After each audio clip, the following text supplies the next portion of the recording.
Hey everyone, and welcome back to Smart English Podcast. I'm Mia. And I'm Alex. It's great to have you with us again. Today, we're going to tackle a super useful and common topic that many of you ask about, talking about cooking. It's something we all do, or at least eat, every day, right? Absolutely, Mia. And before we dive into today's delicious lesson, don't forget to subscribe to Smart English Podcast, like this episode, and turn on notifications so you never miss a new lesson.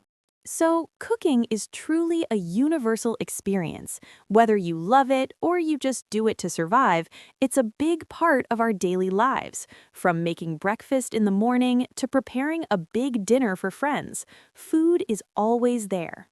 That's so true, Mia. And because it's so common, we often need to talk about it in English. But sometimes learners find it a bit tricky. They might struggle with the right vocabulary or the correct verbs to describe what they're doing in the kitchen. Exactly.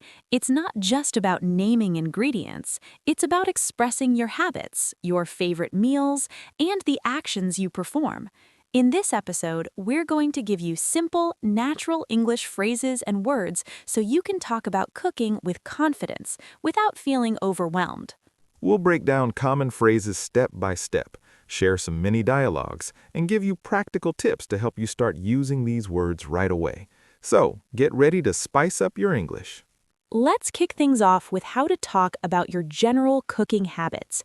These are really useful for everyday conversations. First up, I like cooking at home. This one is so simple and direct, isn't it? It means you enjoy making meals in your own kitchen instead of always eating out. For example, I like cooking at home because it's cheaper and I know what ingredients I'm using. Yeah, exactly. It expresses a preference. Now, what if you're not such a fan of cooking, Alex? Then you might say, I don't cook very often. This means you don't spend a lot of time cooking. Maybe you eat out a lot, or someone else cooks for you, or you prefer ready meals. Like me, sometimes I say, I don't cook very often, so I usually just heat up something quick. That's a perfect example. And for those who do cook, but maybe at a specific time of day, we have I usually cook dinner. This phrase tells people when you cook. Usually means most of the time. So if someone asks about your routine, you can say, I usually cook dinner for my family after work. It's a clear, simple way to share your routine. Great. So I like cooking at home, I don't cook very often, and I usually cook dinner. Simple, clear, and very common phrases. Moving on, let's talk about how to describe what you're actually making or eating. First, I'm cooking pasta. This one is straightforward, isn't it?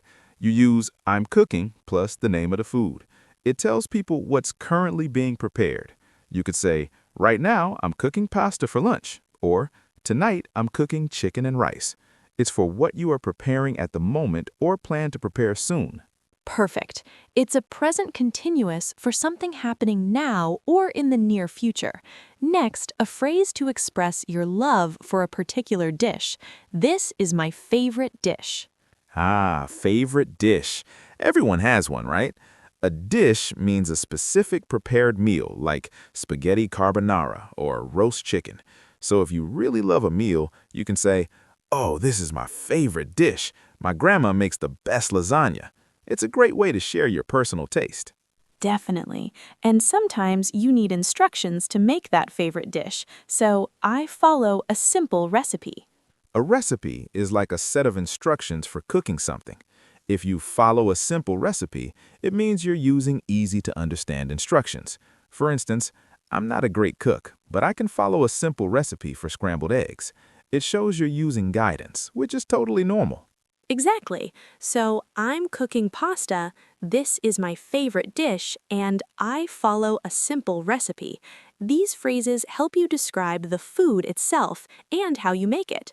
Now let's get into the actual actions you perform in the kitchen. These are verbs you'll use all the time. First, I cut the vegetables. Cut is a basic verb you use for preparing ingredients. You use a knife to make smaller pieces.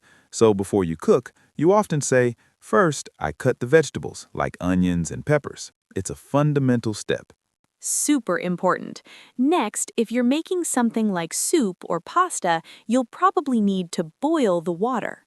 To boil means to heat water until it's bubbling and very hot. For example, I need to boil the water for the pasta before I add it. It's a common action for many cooking methods. And finally, a very popular cooking method, I fry the chicken. When you fry something, you cook it in hot oil or fat, usually in a pan. So you might say, I usually fry the chicken until it's golden brown, or I'm going to fry some eggs for breakfast. It gives food a crispy outside and cooks it quickly. So I cut the vegetables, I boil the water, and I fry the chicken. These are great verbs to describe what you're doing in the kitchen step by step. All right, let's put some of these phrases into action with a short dialogue. Imagine you're talking to a friend about what you cooked last night. I'll be Sarah, and Alex, you can be Mark. Ready? Ready, Mia? Let's show our listeners how natural this sounds. Hey, Mark, what did you do last night? Oh, hey, Sarah. I actually cooked dinner at home. I was trying a new recipe. Oh, really? That's nice. I don't cook very often, so I'm always impressed. What did you make? I cooked a simple chicken curry. It's becoming my favorite dish. I had to cut a lot of vegetables first, like onions and peppers. Sounds delicious. And did you follow a simple recipe? Yeah, a really easy one from a cooking blog. I had to fry the chicken first, then add the sauce. It was pretty quick. Wow, you're making me hungry. Maybe I should try cooking at home more often. See how naturally those phrases fit in? Mark used cooked dinner at home, new recipe, don't cook very often, favorite dish, cut a lot of vegetables, follow a simple recipe, and fry the chicken. It sounds like a real conversation. Exactly. And Sarah's responses showed interest and used phrases like don't cook very often as well. It's about building a natural exchange using these common expressions. Now, let's quickly break down some essential cooking-related vocabulary words that are super useful. First up, recipe. As we mentioned, a recipe is a list of ingredients and instructions for making a dish. You follow a recipe, or you have a recipe for something. Like, do you have a good recipe for apple pie? Good. How about dish? A dish refers to a prepared meal often served in a plate or dish. So chicken curry is a dish, lasagna is a dish, pizza is a dish. You talk about your favorite dish or a special dish for a holiday. Good. How about oven? An oven is a kitchen appliance, usually a box-shaped one, that cooks food using dry heat. You bake things in the oven like cakes or bread, or you roast chicken in it. For example, I put the cake in the oven for 30 minutes. And finally, pan. A pan is a flat metal container used for cooking food on a stove. There are different types, like a frying pan, a saucepan. You fry food in a frying pan or you boil water in a saucepan. So heat the oil in a pan. Excellent. Knowing these words will really help you understand and participate in food conversations. To wrap up our lesson today, here are a few practical tips to help you start using what you've learned. First tip, use simple verbs when talking about cooking. That's right, Mia. Don't try to use super fancy verbs. Stick to cut, boil, fry, bake, mix. These basic verbs are perfectly clear and very common. You don't need to be a chef to talk about cooking. Second tip, you don't need complex food words. Exactly. You don't need to know the names of exotic spices or complicated gourmet ingredients. Start with the basics: chicken, rice, vegetables, pasta. People understand simple language. Third tip, talk about what you cook every day. This is a great way to practice. Think about your own meals. What did you have for breakfast? What are you making for dinner? Describe it using the phrases we learned today. It makes it real and personal. And our last tip, ask others about their favorite food. Yes, when you talk to English speakers, ask them, what's your favorite dish? Or do you like cooking at home? It's a fantastic conversation starter, and you'll hear new vocabulary and phrases from native speakers. You can share your own experiences too. That brings us to the end of another great episode on Smart English Podcast. We hope you feel more confident talking about cooking now. We really enjoyed sharing these tips and phrases with you. Remember, practice makes perfect.